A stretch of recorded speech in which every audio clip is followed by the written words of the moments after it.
نحمده ونستعينه ونستغفره ونؤمن به ونتوكل عليه ونعوذ بالله من شرور أنفسنا ومن سيئات أعمالنا ونعوذ بالله من شرور أنفسنا ومن سيئات أعمالنا من يهده الله فلا مضل له ومن يضلله فلا هادي له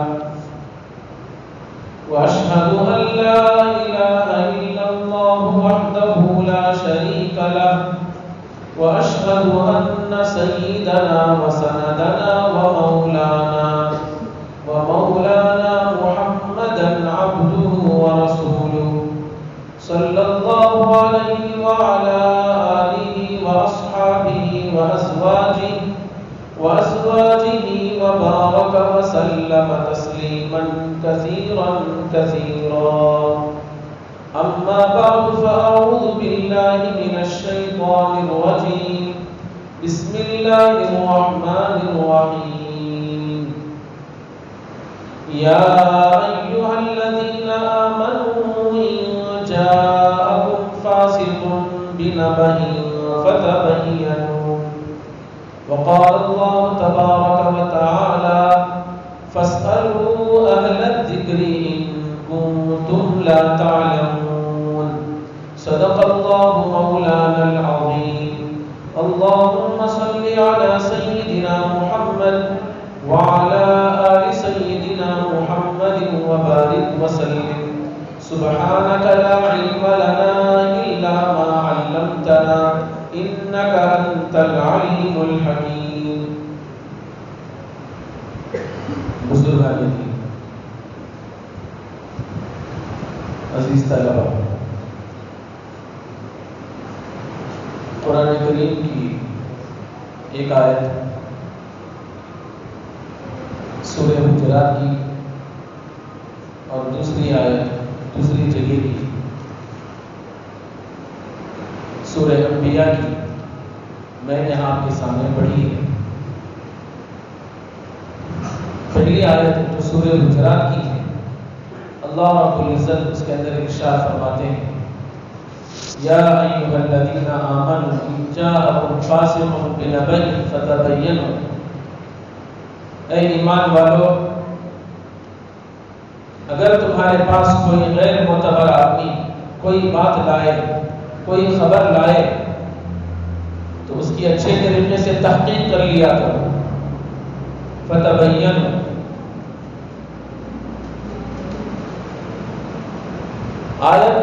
یہ آیت ایک خاص پس منظر میں نازل ہوئی۔ واقعہ یہ پیش آیا تھا کہ قبیلہ بنو المصطلق کے ایک سردار حضرت حارث ابن ابی ذرار حضور صلی اللہ علیہ وسلم کے دربار میں حاضر ہوئے۔ اس وقت ابھی وہ مسلمان نہیں ہوئے تھے۔ آپ صلی اللہ علیہ وسلم نے انہیں دین کی بات بتائی، دعوت ایمان دی، تو حضرت حارث نے ایمان قبول کر لیا۔ اس کے بعد انہوں نے حضور صلی اللہ علیہ وسلم سے کہا کہ اے پیغمبر، میں اپنے علاقے جاؤں گا اور وہاں علاقے کے دوسرے لوگوں کو بھی دین کا یہ پیغام پہنچاؤں گا، اور جو لوگ مسلمان بننا چاہیں گے ان کو مسلمان بناؤں گا۔ آپ نے جو احکامات مجھے بتائے ہیں وہ میں ان کو سمجھاؤں گا۔ ایمان لانے کے بعد نماز ہے، روزہ ہے، زکوٰۃ ہے اور دوسرے جو فرائض ہیں میں ان کو سمجھاؤں گا، اور زکوٰۃ کے فرض ہونے پر جو مال دینا ضروری ہوتا ہے وہ مال میں ان سے لے کر اکٹھا کروں گا، جمع کر کے رکھوں گا۔ آپ کی طرف سے جب کوئی قاصد آئے گا مال لینے کے لیے تو وہ مال میں ان کے حوالے کر دوں گا۔ یہ بات ہوئی، آپ صلی اللہ علیہ وسلم نے انہیں اپنے قبیلے بھیج دیا۔ وہاں جانے کے بعد اس قبیلے کے کئی لوگ مسلمان ہوئے۔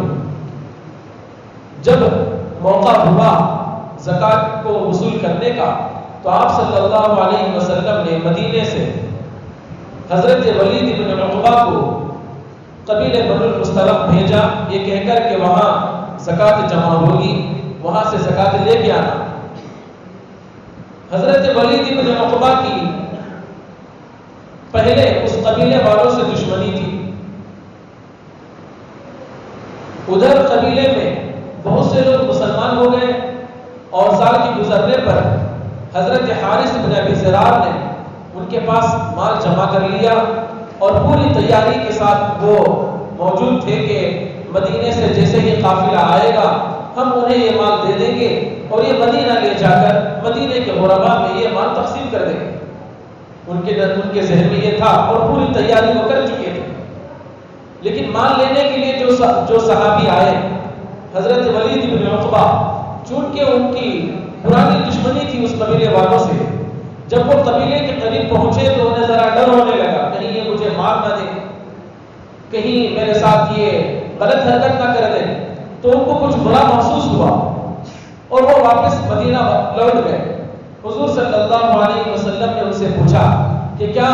قبیلہ بنو المصطلق والوں نے زکوٰۃ نہیں دیا؟ تو ولید بن عقبہ نے کہا کہ یا رسول اللہ، انہوں نے زکوٰۃ دینے سے انکار کر دیا ہے، اور وہ مجھے مارنے کے درپے ہو گئے تھے، میں اپنی جان بچا کے واپس آ گیا ہوں۔ یہ غلط خبر تھی جو وہاں پہنچائی گئی۔ اب حضور صلی اللہ علیہ وسلم نے کہا حارث نے تو ہمیں دھوکہ دیا،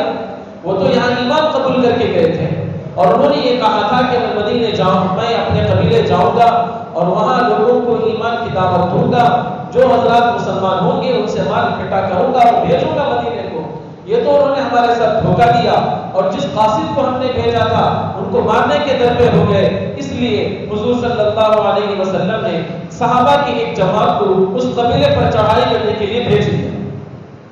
حالانکہ وہ لوگ قبیلے میں منتظر تھے کہ جیسے ہی مدینے کا قافلہ آئے گا زکوٰۃ کو وصول کرنے کے لیے ہم ان کا پرتپاک استقبال کریں گے، اچھے طریقے سے ان کا استقبال کریں گے، اور ہمیں یہ مال ان کے حوالے کر دیں گے۔ لیکن یہ صاحب وہاں پہنچے ہی نہیں تھے۔ جب مدینے سے ایک قافلہ صحابہ کا ادھر آیا اس قبیلے پر حملہ کرنے کے لیے، تو بنو المصطلق والوں نے یہ دیکھا کہ مدینے سے قافلہ آ رہا ہے، تو وہ خوشی خوشی ان کے استقبال کے لیے قبیلے سے باہر چلے گئے، لیکن وہ کچھ الگ ارادے سے آ رہے تھے۔ ان کو پتا چلا کہ ان کا ارادہ ہمارے ساتھ کچھ اور ہے، تو حضرت حارث نے پوچھا کہ آپ ہمارے ساتھ کیا کرنا چاہتے ہیں؟ انہوں نے کہا حضور نے ہمیں اس قبیلے پہ چڑھائی کرنے کے لیے بھیجا ہے۔ کہا وجہ کیوں؟ کہا تم نے زکوٰۃ دینے سے انکار کر دیا، اور ایمان سے تم پھر گئے، اور تم ہمارے قاصد کو قتل کرنے کے در پہ ہو گئے، جس کی سزا میں آپ کو یہاں آپ کے خلاف ہم جنگ کرنے کے لیے آئے۔ تو وہ صحابی بڑے پریشان ہوئے، کہا کہ حضور نے کس کو بھیجا تھا، کون یہاں آیا تھا، ہمیں تو کچھ خبر نہیں ہے۔ کہا نہیں، ولید بن عقبہ کو بھیجا تھا۔ کہا نہیں، وہ نہ یہاں آئے نہ ہماری ان سے کوئی ملاقات ہوئی، چلو ہم ابھی اسی وقت حضور کے دربار میں حاضر ہوتے ہیں۔ حضرت حارث اور کچھ دوسرے سردار صحابہ کی اس جماعت کے ساتھ مدینہ منورہ پہنچے۔ وہاں پہنچنے کے بعد حضور صلی اللہ علیہ وسلم کے پاس حاضر ہوئے اور انہوں نے پورا واقعہ سنایا۔ حضور نے اولاً تو پوچھا کہ حارث تم نے دھوکہ دیا اور ایمان سے پھر گئے اور کفر اپنا لیا، زکوٰۃ کا انکار کر دیا، اور تم ہمارے قاصد کے قتل کے در پہ ہو گئے۔ انہوں نے کہا یا رسول اللہ، خدا کی قسم، اس ذات کی قسم جس کے قبضے میں میری جان ہے، نہ میں نے اسے سوچا نہ ہی ہمارا ایسا ارادہ ہے، اور ہم تو یہاں پورے منتظر تھے کہ کوئی آئے گا زکوٰۃ وصول کرنے کے لیے تو ہم انہیں خوشی خوشی زکوٰۃ کا مال دیں گے، لیکن کوئی نہیں آیا۔ تب حقیقت حال سامنے آئی، اور اس کے بعد اسی موقع پر یہ آیت نازل ہوئی، یا ایھا الذین آمنوا ان جاءکم فاسق بنبأ فتبینوا، اے ایمان والو، اگر تمہارے پاس کوئی خبر آئے، کوئی خبر لے آئے، کوئی بات لے آئے، تو پہلے اچھے طریقے سے اس کی تحقیق کر لیا کرو۔ آیت کا پس منظر یہ خاص واقعہ ہے، لیکن آپ جانتے ہیں قرآن کریم قیامت تک کے لیے آیا ہے، وہ کسی خاص پس منظر کو شعوب کو نازل کر کے خاموش نہیں ہو جاتا، وہ اس کے پس پردہ پوری امت کو پیغام دیتا ہے، اور قیامت تک آنے والے انسانیت کو سبق پڑھاتا ہے کہ دیکھو پس منظر تو یہ ہے، شان نزول تو یہ ہے، لیکن اس واقعے کی ضمن میں جو حکم دیا جا رہا ہے وہ حکم سب کے لیے ہے، وہ حکم عام ہے، خاص ان لوگوں کے لیے لیے نہیں، یہ قیامت تک آنے والے لوگوں کے لیے حکم ہے۔ لہذا اسی آیت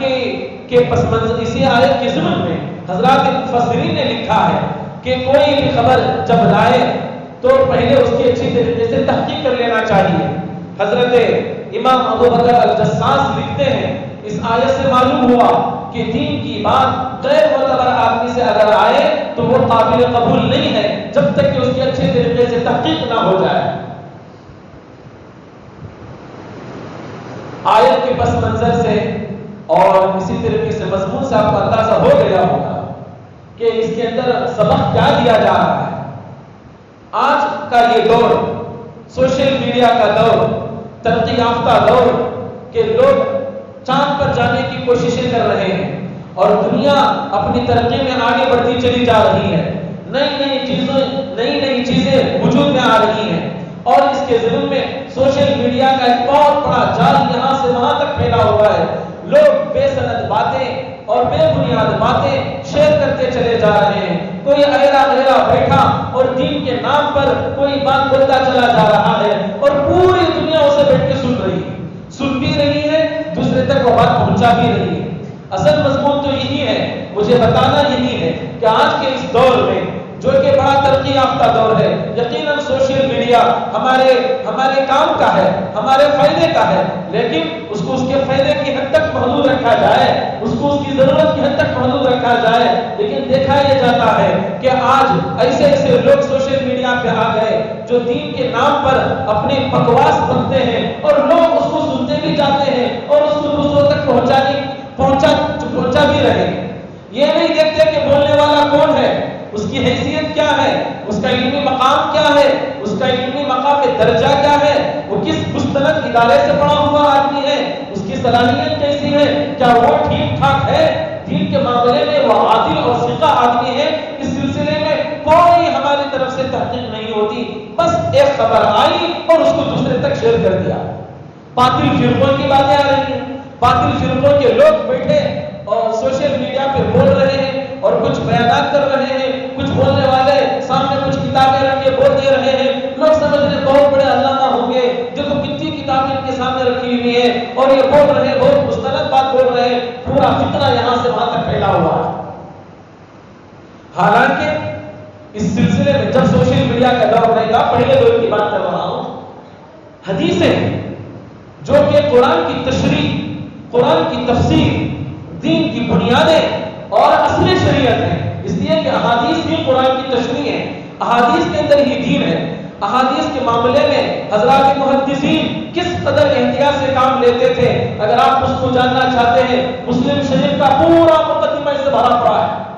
جو حضرات علماء پڑھتے ہیں ان کو معلوم ہوگا کہ مسلم شریف کے مقدمے میں امام مسلم نے ایسی احادیث اور حضرات محدثین کے ایسے اقوال نقل کیے ہیں جس سے اندازہ ہوتا ہے کہ دین کی بات کس سے لینا چاہیے، کس سے نہیں لینا چاہیے، کس کی بات سننا چاہیے، کس کی بات نہیں سننا چاہیے۔ اس کا گویا کہ ایک تفصیلی نمونہ انہوں نے اپنی کتاب کے اندر بیان کر دیا اور پڑھنے والوں کے سبق دیا کہ دیکھو یہ دین یہ بڑا اہم دین ہے، اسے غیرے سے حاصل نہیں کیا جا سکتا۔ اسی مقدمے میں کئی محدثین کے اقوال نقل کیے گئے ہیں، میں یہاں ایک دو تین باتیں یہاں نقل کروں گا۔ حضرت سفیان بن حسین کہتے ہیں قال سالنی ایاس بن معاویہ، حضرت ایاس بن معاویہ نے مجھ سے پوچھا، بہت بڑے محدث تھے، فقال انی اراک قد کلفت بعلم القرآن، میں تمہیں دیکھ رہا ہوں کہ علم قرآن میں، یعنی قرآن کو حاصل کرنے میں، قرآن کی تشریح اور قرآن کی تفسیر کے جاننے کے معاملے میں تم بڑے شوقین نظر آ رہے ہو۔ ایک تو ترجمہ یہ شوقین کا، بعض حضرات نے یہ بھی لکھا ہے کہ مشقت اٹھا رہے ہو۔ پھر اس کے بعد فرمایا فقرأ علیہ سورۃ، لہذا تم پہلے میرے سامنے کوئی سورت پڑھو، وفسر اور اس کی تفسیر بیان کرو، حتی انظر فیما علمت، تاکہ میں دیکھوں کیا تم حاصل کر رہے ہو، جو تم باتیں حاصل کر رہے ہو اور جو تم علم حاصل کر رہے ہو، اور اس سورت کی جو تفسیر تم سیکھ رہے ہو، کیا وہ تفسیر صحیح بھی ہے کہ غلط ہے، اس آیت کا وہ مفہوم صحیح بھی ہے کہ غلط ہے، وہ حدیث کی وہ تشریح صحیح بھی ہے کہ غلط ہے، تاکہ مجھے پتا چلے۔ دیکھ رہا ہوں تم بہت پڑھ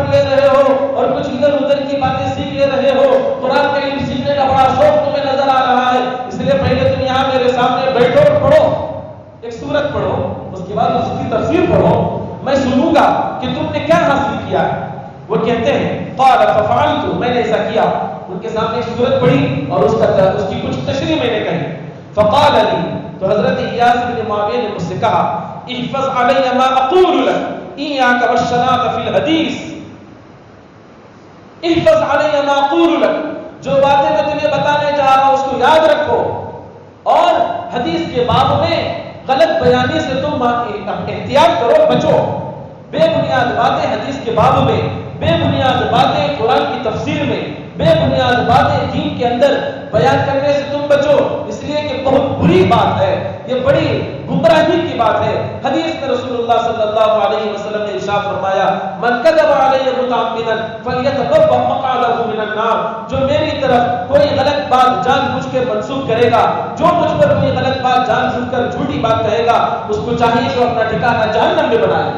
یہی وجہ تھی حضرات محدثین، اسی طریقے سے حضرات صحابہ میں بھی بہت سے ایسے آپ کو حضرات صحابہ مل جائیں گے کہ جو حضور صلی اللہ علیہ وسلم کی بڑی صحبت انہوں نے پائی، حضور سے کئی حدیثیں انہوں نے سنی، لیکن حدیث بیان کرنے میں بڑے احتیاط سے کام لیتے تھے، ڈرتے رہتے تھے.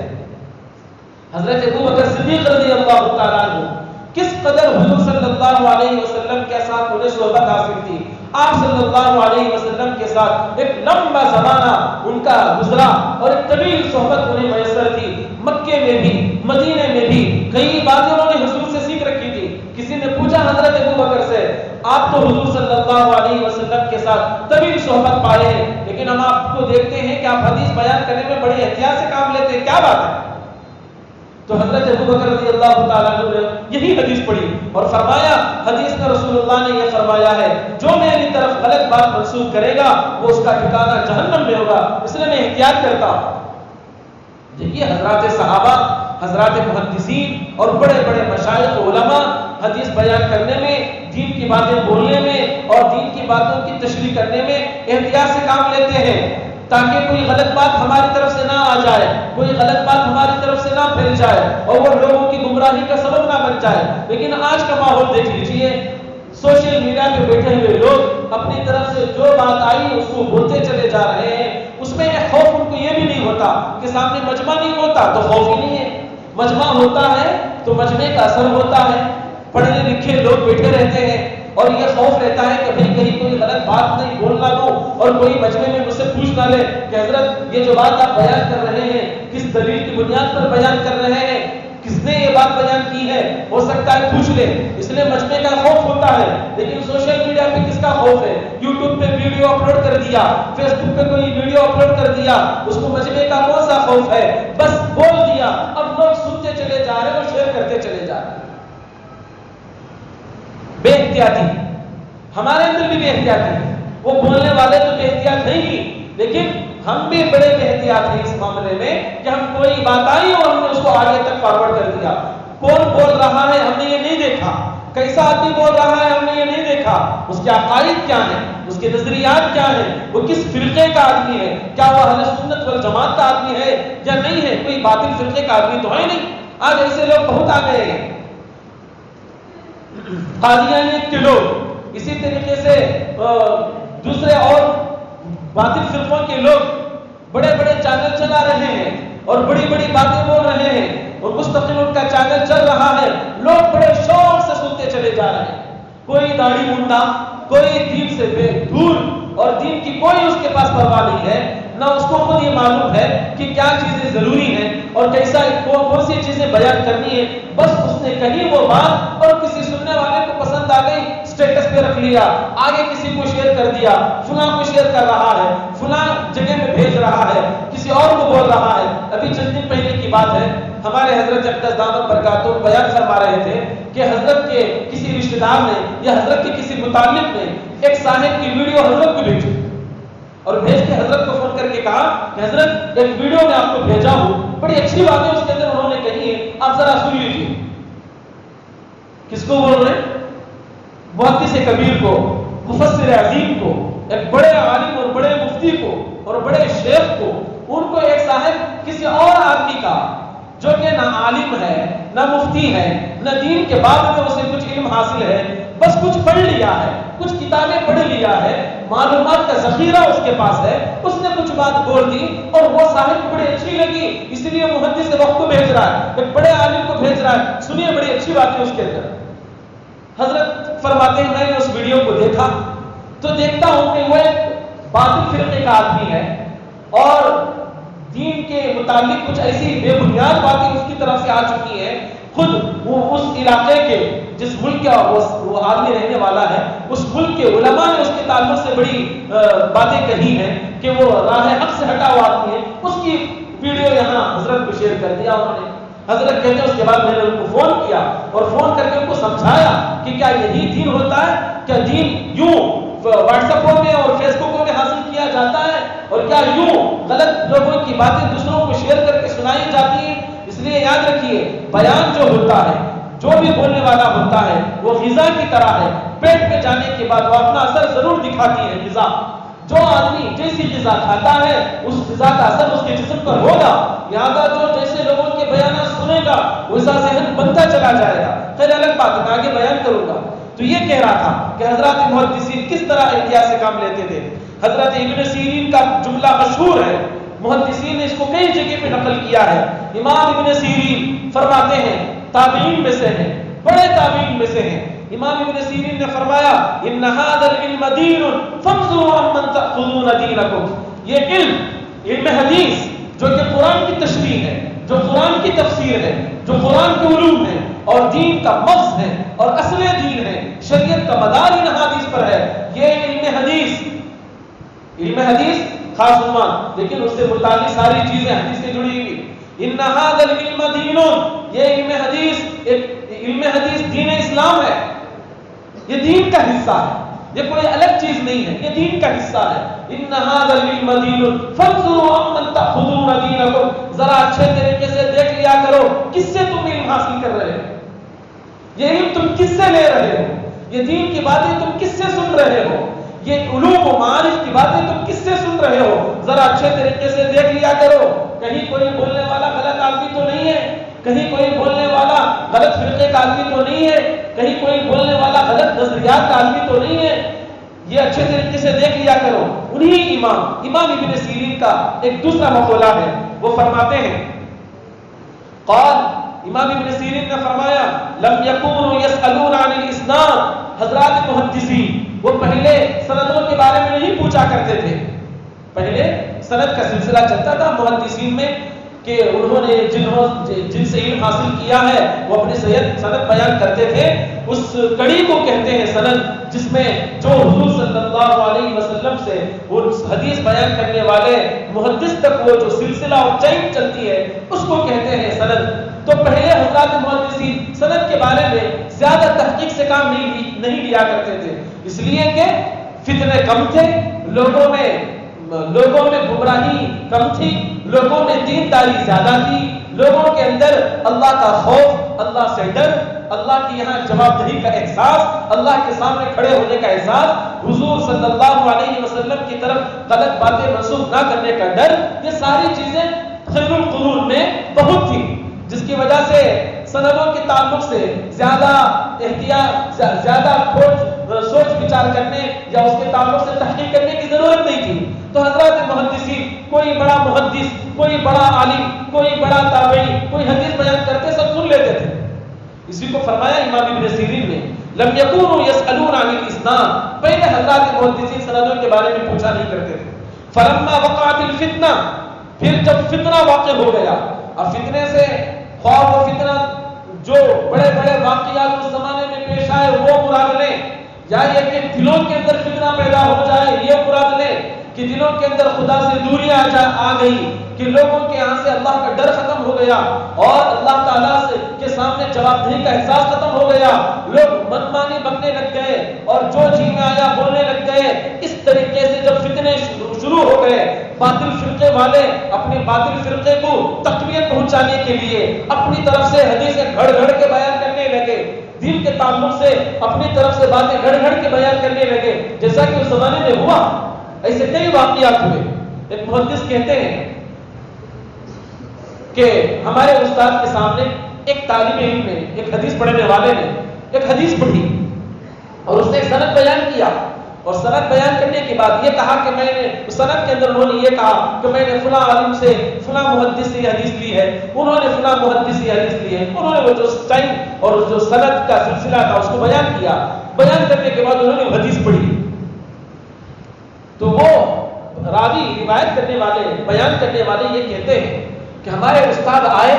اور ہمارے اس طالب علم کو ایک تھپڑ لگایا، جو ہمارے استاد تھے وہ آئے اور آ کر اس طالب علم کو حدیث پڑھنے والے اس طالب علم کو تھپڑ لگایا اور کہا کہ خبردار یہ کیا حدیث پڑھ رہے ہو تم؟ کہ حضرت یہ حدیث پڑھ رہا ہوں، مجھے فلاں صاحب نے بیان کیا وہی حدیث میں پڑھ رہا ہوں۔ کہا سنو اس حدیث کے بارے میں جو میں نے تحقیق کی ہے، یہ حدیث مجھے فلاں صاحب سے پہنچی تو میں ان سے معلوم کرنے کے لیے فلاں علاقے میں وہ رہتے تھے، میں وہاں گیا اور ان سے جا کے پوچھا کہ یہ حدیث آپ کی طرف سے ہم تک پہنچی ہے، کیا آپ نے اس کو بیان کیا؟ کیا آپ نے اس کو بیان کیا؟ انہوں نے کہا جی میں نے بیان کیا۔ کہا آپ کو کس نے بیان کیا؟ کہ فلاں علاقے میں ایک محدث رہتے ہیں، انہوں نے حدیث بیان کی۔ اب وہ استاد کہتے ہیں میں نے ان کی اس بات کو سن کر اس علاقے کا سفر کیا، وہ کافی لمبا راستہ تھا، میں ان کے پاس گیا، وہاں جا کر معلوم کیا کہ وہ حدیث بیان کرنے والے کہاں رہتے ہیں، لوگوں نے بتایا یہاں رہتے ہیں، میں ان سے جا کے ملا، ان سے پوچھا کہ یہ حدیث آپ سے پہنچی کہ آپ نے حدیث بیان کی ہے؟ کہا جی میں نے حدیث بیان کی ہے۔ کہا آپ کو کس نے حدیث بیان کی؟ کہا اس کو فلاں علاقے میں ایک محدث رہتے ہیں، انہوں نے حدیث بیان کی ہے۔ وہ کہتے ہیں استاد کہ میں اس حدیث کی تحقیق کرنے کے لیے پھر فلاں علاقے میں گیا، وہاں جا کر معلوم کیا، لوگوں نے بتایا کہ یہاں بڑے بزرگ رہتے ہیں اور وہ یہ حدیث بیان کیے ہیں۔ ان کے پاس میں پہنچا، وہاں جانے کے بعد دیکھا کہ بڑا نورانی چہرہ ہے اور بیٹھے ہیں اندر ایک کمرے میں، میں ان کے پاس گیا بڑے ادب سے اور پوچھا حضرت یہ حدیث آپ سے ہم تک پہنچی ہے، کیا آپ نے یہ حدیث بیان کی ہے؟ انہوں نے کہا جی میں نے بیان کی۔ آپ کو کس نے بیان کی؟ وہ استاد کہتے ہیں میں نے جیسے ان کو یہ سوال کیا وہ خاموش رہے، انہوں نے اپنا سر جھکا لیا اور کہا کہ نہیں میں نے ہی اپنی طرف سے حدیث گھڑی لی ہے۔ تو یہ فتنے اس طریقے سے کہ بعض لوگ تو یوں ہی اپنی طرف سے کوئی حدیث بیان کر دیتے تھے اور بعض لوگ اپنے باطل فرقوں کو تقویت پہنچانے کے لیے، اس لیے کہ اس زمانے میں کئی فرقے وجود میں آئے، تو اپنے باطل فرقوں کو قوت پہنچانے کے لیے ان کی تعریف میں حضور کی طرف منسوب کر کے ایسی ویسی باتیں بولنے لگ گئے۔ اسی کو امام ابن سیرین کہتے ہیں فلما وقعت الفتنہ، بس جب فتنہ ہو گیا، لوگوں کے اندر فتنے شروع ہو گئے، تو قالو حضرات محدثین کہنے لگے جب بھی کوئی حدیث بیان کرتا اور یہ کھڑے ہو کر کہتا کہ رسول اللہ صلی اللہ علیہ وسلم نے یا فلاں محدث نے مجھے یہ حدیث بیان کیا ہے، تو حضرات محدثین کہنے لگے سموا لنا رجالکم، اپنی سند بیان کرو، کس نے یہ حدیث بیان کی ہے تم سے، کون ہے بیان کرنے والا، کیا ہے اس کا کیریکٹر، کس فرقے سے تعلق رکھنے والا ہے، کیسے ہے اس کے اخلاق، کیسا ہے وہ، دیندار ہے کہ نہیں ہے، اس کے اندر دینداری ہے کہ نہیں ہے، اللہ کا تقوی اور خوف ہے کہ نہیں ہے، اس کا ریکارڈ کیسا ہے، کہاں علم حاصل کیا، کس محدث سے جا کے علم حاصل کیا، کس نے اس کو پڑھایا، یہ سب پوچھا کرتے تھے پہلے۔ آج تاریخ اسلام کا ایسا روشن باب ہے اسماء اور رجال کا فن کہ سوائے مذہب اسلام کے کسی اور مذہب میں ایسی تاریخ مرتب ہی نہیں ہوئے۔ 5 لاکھ روات، 5 لاکھ راویوں کے احوال حضرات محدثین نے کھنگال کر اور اپنی جان جوخم میں ڈال کر 5 لاکھ محدثین کا ریکارڈ انہوں نے اپنی کتابوں کے اندر جمع کر دیا۔ یہ صرف اسلام کی ایک امتیاز ہے، کسی اور مذہب میں ایسا کوئی سلسلہ نہیں ہے۔ تو انہوں نے کہا سموا لنا رجالکم، اس وقت حضرات محدثین پوچھتے تھے پہلے حدیث میں بیان کر رہے ہو کس علم حاصل کیا پہلے سناؤ، فینظر الی اہل السنہ، پھر دیکھا جاتا تھا وہ اہل سنت والجماعت کا آدمی ہے کہ نہیں ہے، اگر ہاں وہ ہوتا فیؤخذ حدیثہم، اس کی حدیث لے لی جاتی تھی اور کہا جاتا ہاں صحیح ہے، ٹھیک ہے اس کو آگے بیان کرو۔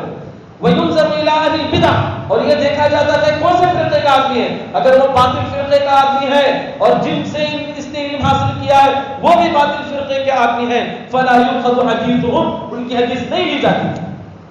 یہ تھا احتیاط کا سلسلہ اس زمانے کے اندر، لوگوں میں اس زمانے کے حساب سے، اس آج کے زمانے سے اگر آپ کمپیئر کریں گے تو اس زمانے میں اگرچہ کہ اس زمانے کے حساب سے کافی بھلائیاں تھیں، اللہ کے یہاں جوابدہی کا احساس تھا، اس کے باوجود حضرات محدثین علم دین کے باب میں، حدیث کے باب میں، قرآن کے باب میں، دین و شریعت کے باب میں اس قدر احتیاط سے کام لیتے تھے۔ لیکن آج کیا بن گیا ہے ماحول دیکھ لیجیے،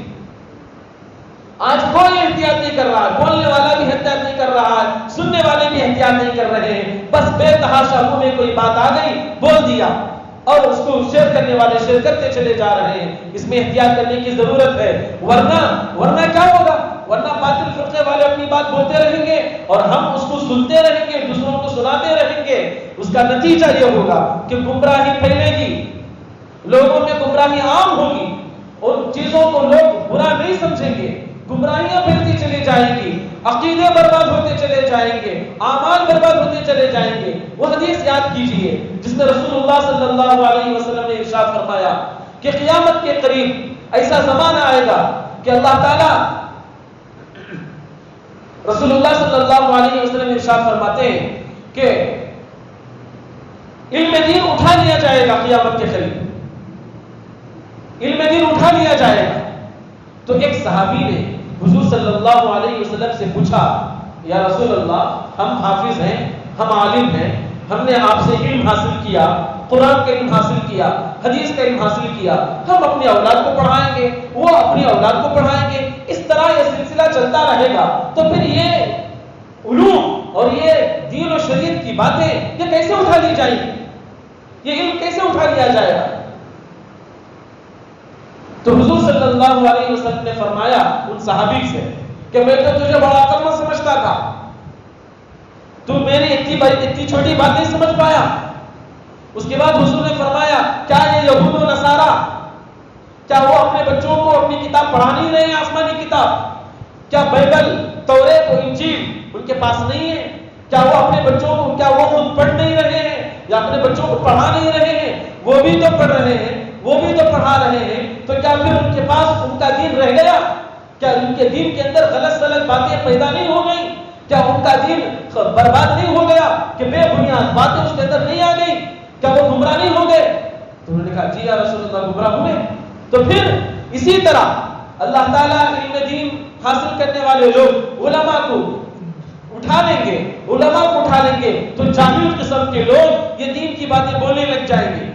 جاہل قسم کے لوگ دین کی باتیں بولنے لگ جائیں گے، اپنی طرف سے من مانی باتیں کرنے لگ جائیں گے، لوگ ان کو سیکھیں گے، دوسروں کو وہی باتیں سکھائیں گے، گمراہی پھیلے گی۔ فَضَلُّوا وَأَضَلُّوا، وہ بھی گمراہ ہوں گے، سننے والے، پھیلانے والے، سن کر اس پر عمل کرنے والے، وہ بھی گمراہ ہو جائیں گے۔